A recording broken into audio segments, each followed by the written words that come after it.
All right, what is going on, everybody? Welcome back to another day of SaberSim's DFS office hours. It is Friday, January 27th of 2023 here. Looks like we got an 8-game hockey slate as well as a 5-game NBA slate. Little surprised to see such a short slate on a Friday, but nevertheless, we will take it and we will be there. And looking ahead to football, right? Last stream of the week. We do the show Monday through Friday, 2 p.m. Eastern. So if you have any questions about, short slate, NFL, today is a great day to get those questions in as well. For those of you who are new here, welcome. My name is Andrew, one of the coaches over here at SaberSim.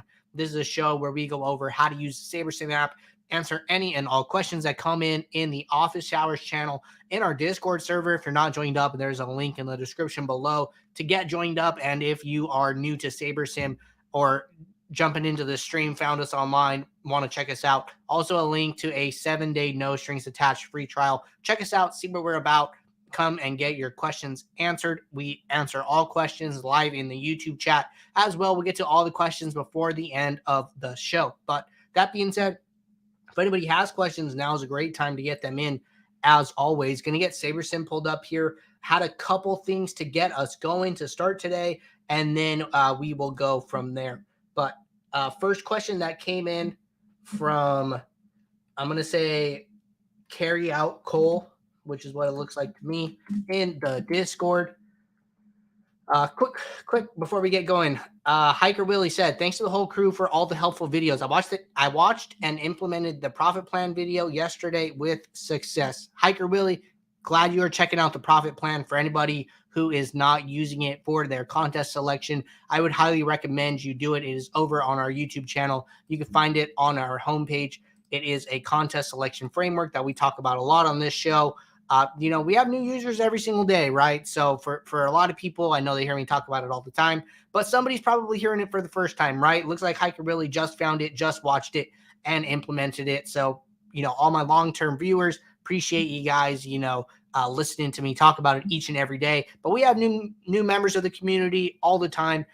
For those new members, we have this video, Start Winning More with our DFS profit plan contest selection framework that we came up with after a lot of back testing, and we really stand behind it. A lot of us use it here on the team. So would recommend checking that out and implementing it if you're not already doing so.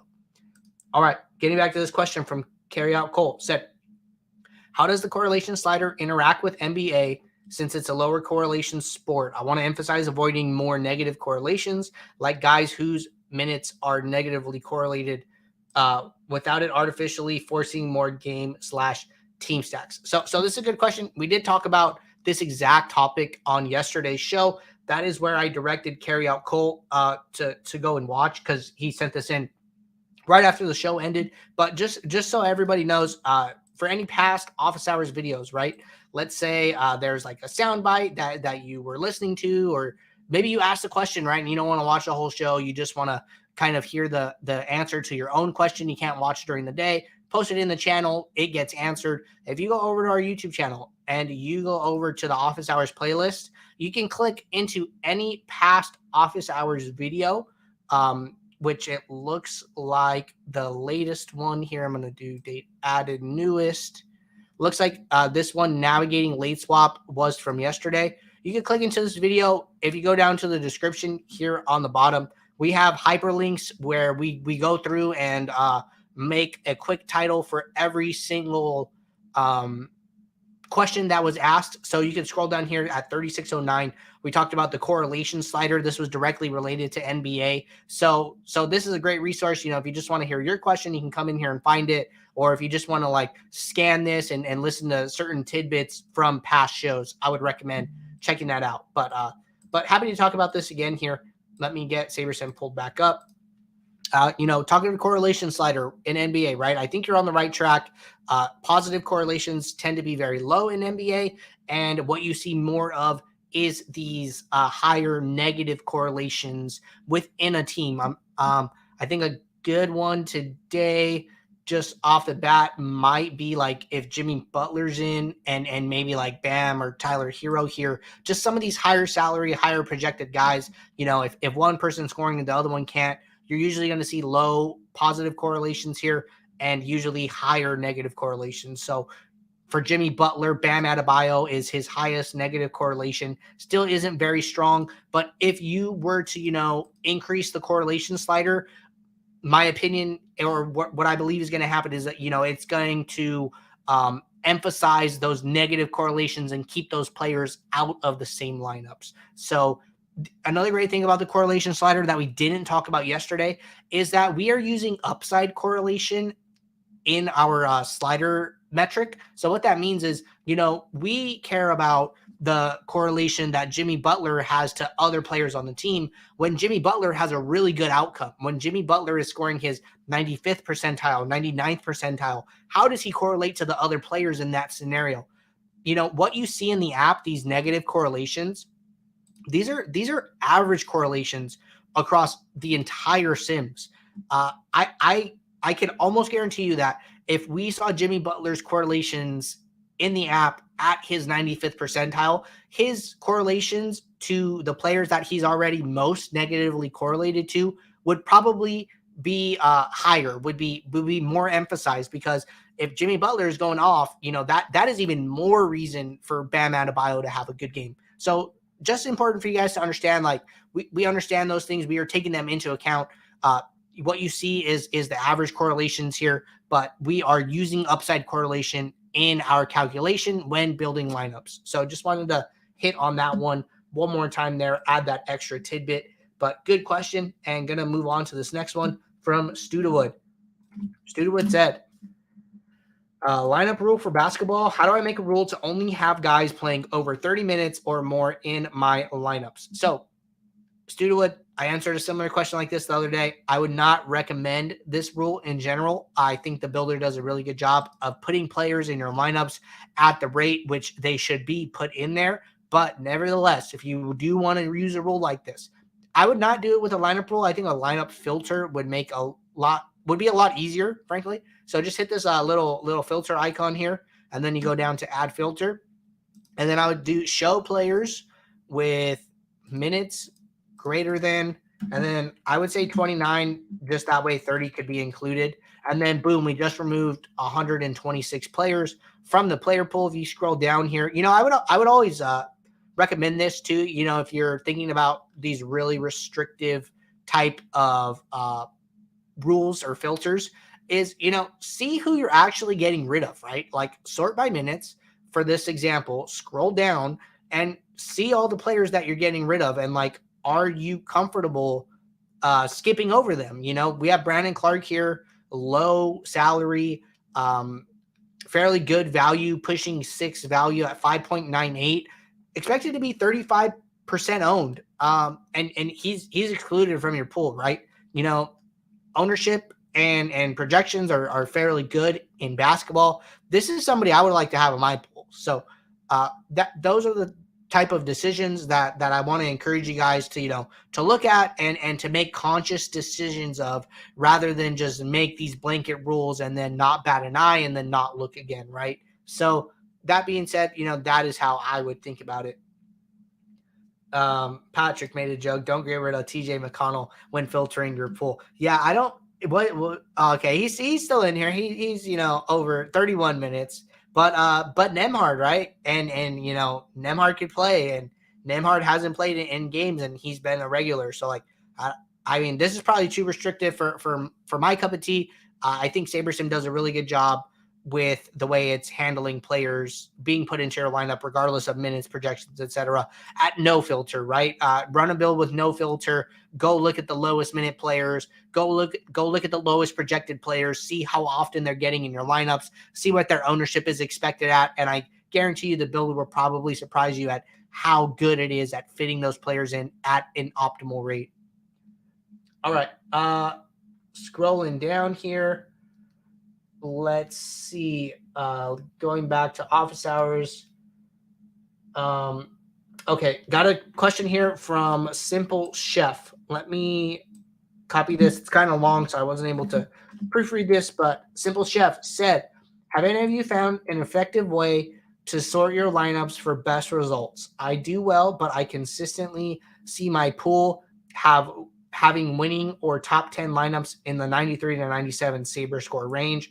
Problem is narrowing those down to the top 20 of what usually is a few hundred lineups. I've tried narrowing down my ownership averages, 95th percentile, and projected score with minimal accuracy at the end of the night. All insights you guys have is awesome. Thanks in advance. Okay, so let's talk about this. So, frankly, you know, the way I like to kind of answer this question is that I think people underestimate how kind of close in EV the lineups in their pool are. So, you know, I get Saber score like is like a approximation of EV, and you know, we do our best to try and approximate that and show, you know, what lineups we believe to be like the best lineups. But I think that the EV of the lineups is probably closer than you guys think intuitively, and that is why what am I trying to say here? So if we knew what lineups were going to be the highest scoring in your pool, you know, obviously we would give you those at the top. That would be your top Saber score lineup, you know, 100, and we would do that, right? But frankly, we don't. We don't know how a player is going to play on a night-to-night basis. You know, we show you guys a range of outcomes and say, you know, we're expecting that, you know, his highest frequency is right around this right under 40 points, but that's still only happening 15% of the time, but that is like the most likely to occur, right? So there's definitely a range of outcomes to all of these things. I would not suggest you guys narrow in on a specific Saber score range. And I think one of the reasons for that, you know, is that there's only one lineup with 100 Saber score, right? Like there's only one. And if we were to go look at lineups that had a 93 to, you know, 97 Saber score range, which we could do here, right? We could just add a filter, show lineups with Saber score, just regular Saber score, greater than 92, and then show lineups with Saber score less than 98. And then now we are looking at all of the lineups in this range, right? I did 98. So we got something like 97s. Like, okay, if I did this, right, there are 445 lineups that are within the, you know, 92 plus to below 98, which would be like 97 point something, right?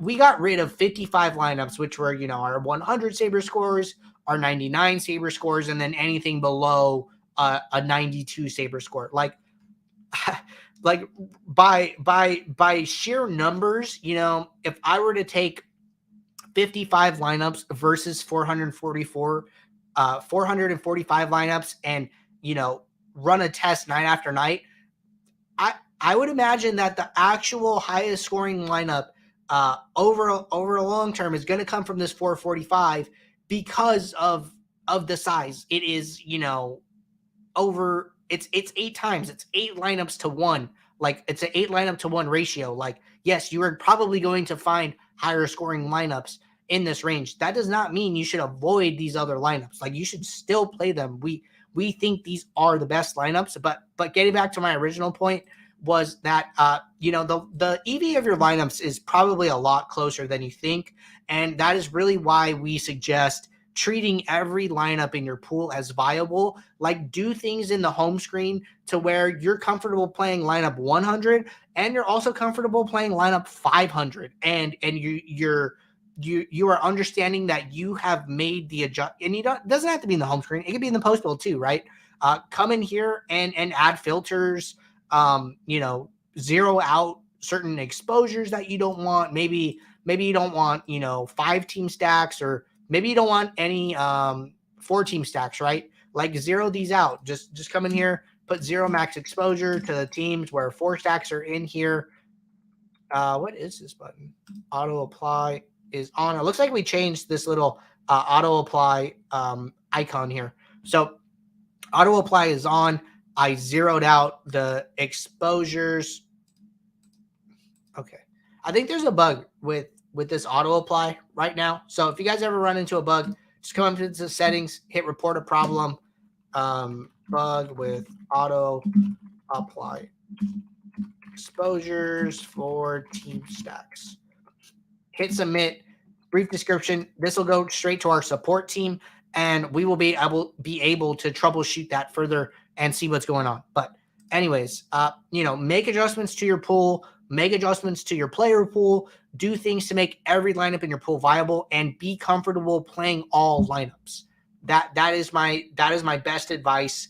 And if you can do the right things to build a strong pool of lineups where let's say you're building 500 lineups here. So that would mean that, if you were to come back to, whatever lineup, whatever contest you're playing, maybe it's like the $1.20 max, see how many lineups are actually scoring higher or equal to the top 1% score in the contest. So, if there's 20,000 people in the contest, go look at what the 200th place score is, compare that to how many lineups in your pool actually scored that number over time, and see if your pool of lineups is getting more lineups in the top 1% than would be expectation. So on average, you should have about 5 lineups in the top 1%. If you're building a 500 pool, and then just do that night after night and see if you can make adjustments to your pool to build more high scoring lineups. And I guarantee you, if you build more in your pool and you're playing more unique entries, those lineups are going to get into your contests. So that's my advice. Let me know if anyone has any follow-up. All right. Let's see. Question here from, it looks like Jay Lee asked a question. Okay. So Jay Lee asked Elder if I answered a question, but I'm just going to answer it for Jay Lee here. So Jay Lee said, Andrew, to learn where the holes are in my process, what is the best way to go about looking at the previous night's slate, my lineups, and where I can improve on the decisions I make when sorting my lineups that make it into my final pool? So Jay Lee, kind of a similar answer to what we just said about, working on making adjustments to your pool, to your filters, to things you don't want to see. I would also, make notes of any changes you make. If you are doing research and adjust TJ McConnell's projection down, and, I would write that down on a sheet and a Google Doc of a Google sheet, something where you can track it, and then go back to yesterday's slate and see if that was right, and see if the changes you are making are helping you or are hurting you. And you're not going to be right every time. That's fine. But are you more right than you are wrong? I think that's important. And that is definitely where I would start. Just looking at some feedback here. Shady Advice said, I would spend most of my NBA review time looking at turbo or late slates, and then making sure I wrote down every assumption or change I made and tracking its accuracy / veracity. So yeah, really similar sentiment. You really don't want to be making changes that are hurting the EV of your lineups, right? You don't want to be making a change and being wrong, and then that is affecting the inputs to the sims and then making your entire pool more EV over the long term, right? So you should be tracking those things and determining if what you are doing is helping or hurting. Sometimes more is less. And I would encourage you to go on our YouTube channel, look at different research processes that we have talked about.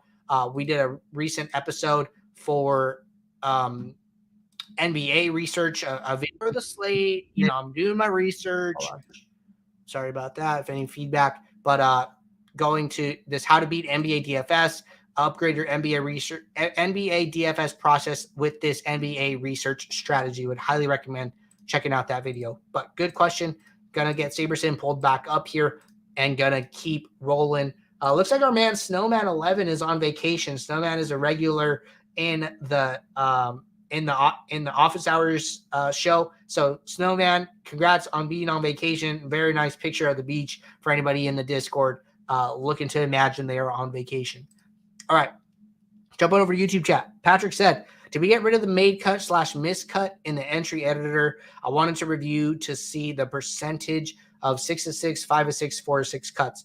Patrick, I don't know the answer to that question, and I did not play NBA. I'm sorry, I did not play golf this week. But what I will say is, you can add columns to the entry editor. So I don't have any entries for today. I'm just going to hop onto DraftKings really quickly here and enter one NBA contest so I can demo this for you. So I'm just going to reserve one entry here on my phone. Going to hop over to the entry editor and then going to download my template file. Template file downloaded. Going to drag it over here. I have one contest here. This is obviously not golf, but just as an example, next to the search bar, there is an edit table columns. You can click this and then it will show you all the available columns to add to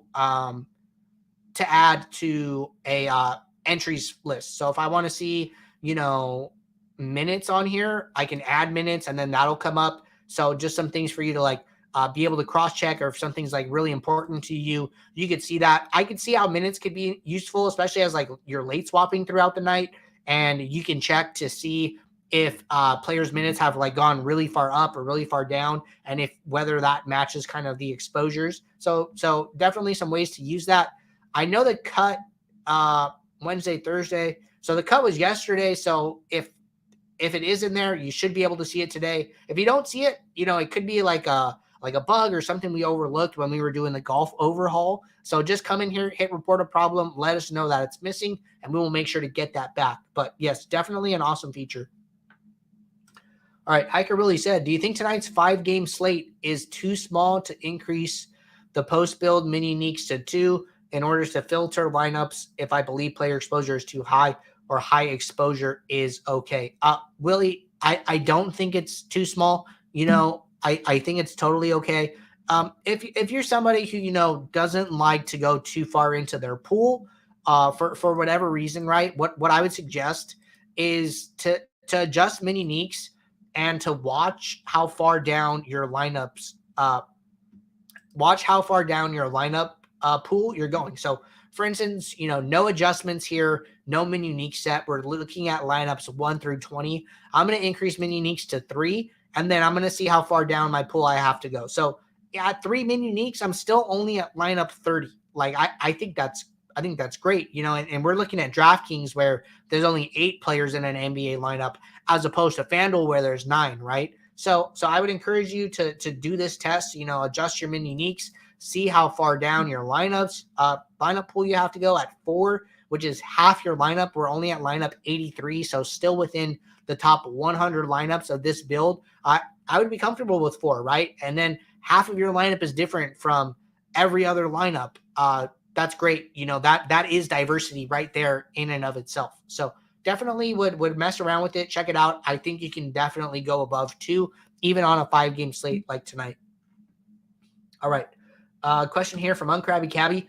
Hey, Andrew, has there been any backtesting of quick player replacement versus late swap as it pertains to the EV of your lineups? Uncrabby Cabby, this is a good question. The answer is no, there hasn't been any backtesting on this. When we are doing the quick swap, the quick player replacement, we are doing that just based off of projected score. So, if you have a utility spot open and Jarrett Allen, and TJ McConnell gets ruled out in your utility spot, and Jarrett Allen is the next available player with the highest projection that is below the salary left, we are going to put Jarrett Allen in. And if that is 30 lineups, we are going to do the same exact thing for every single lineup. It is just a way of getting projected points in your lineup, getting out players out. It is not taking into account range of outcomes and correlation and ownership fade. So if you're in a scenario where, player gets ruled out, best practice, especially if you're 5 minutes or less to the next slate lock, come in here, do a quick player replace. You're going to hit apply, and then you're going to download these entries, and then you're going to upload them to the site. That should take 10 seconds. I'm going to come back to the builder, and then I'm going to run a late swap. It's always important to get the out players out. That way you don't risk having zeros in your lineup, and then come back to the builder and then do a late swap.